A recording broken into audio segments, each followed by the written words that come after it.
Before Ellie's adventure begins, let's take a moment to understand where we are. The Arizona Science Center is one of the largest science museums in the Southwest United States.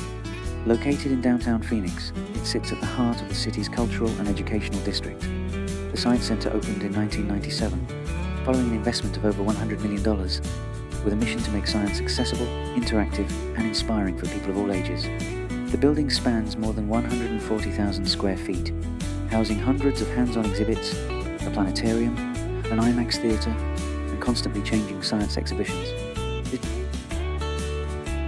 This is not a place meant for quiet observation. It is designed for movement, curiosity, and exploration, where touching, experimenting, and asking why are encouraged. And today, this is where Ellie's science journey begins. As Ellie walks in, her eyes light up. For children, science museums are not about memorizing facts. They are about touching, trying, failing, and trying again. Every button feels like a question. Every exhibit invites a choice. Science begins with curiosity, and curiosity begins with play. Ellie presses a button. Something lights up. She presses another. Something moves. This is one of the most fundamental ideas in science. Cause and effect. When we take action, the world responds.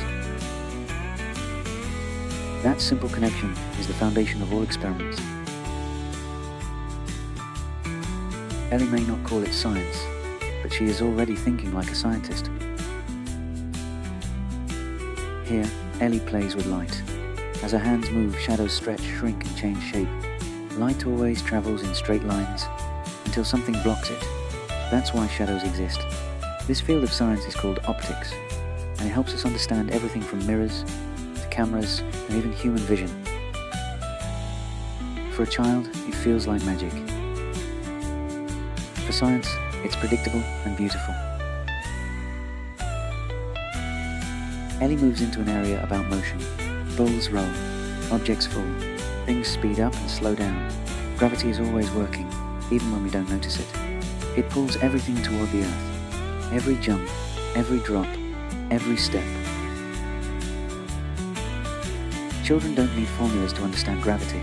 They experience it with their bodies. Science becomes real when it's felt. Ellie spins a wheel. The faster it spins, the harder it is to stop.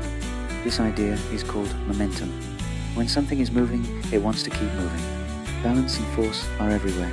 On playgrounds, bicycles, and even inside our inner ear. What looks like play is actually physics in action. Now Ellie listens. Sound doesn't travel like light. It moves through vibrations. When something vibrates, it pushes air molecules. Those vibrations travel until they reach our ears. That's how we hear music, voices, and laughter. Science isn't silent. It resonates. This is the power of hands-on science. Children don't ask, is this right or wrong? They ask, what happens if I try again? Mistakes are not failures here. They are information. Each attempt builds confidence. Each surprise builds understanding. Ellie slows down. She looks closely. Observation is one of the most important scientific skills. Before measuring, before testing, before explaining, scientists always observe first. In these quiet moments, children learn focus, patience, and awareness.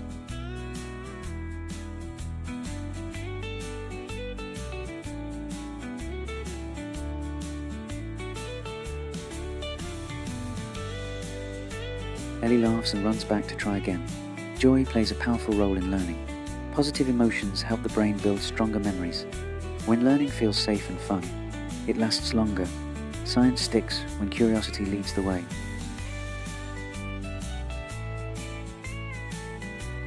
Science centers don't create scientists. They create thinkers. They teach children that questions are welcome, that trying matters more than getting it right, and that the world makes sense if you're curious enough to explore it. Ellie may forget the details of today's exhibits, but she will remember how it felt to wonder. And that feeling is where lifelong learning begins. One curious moment at a time.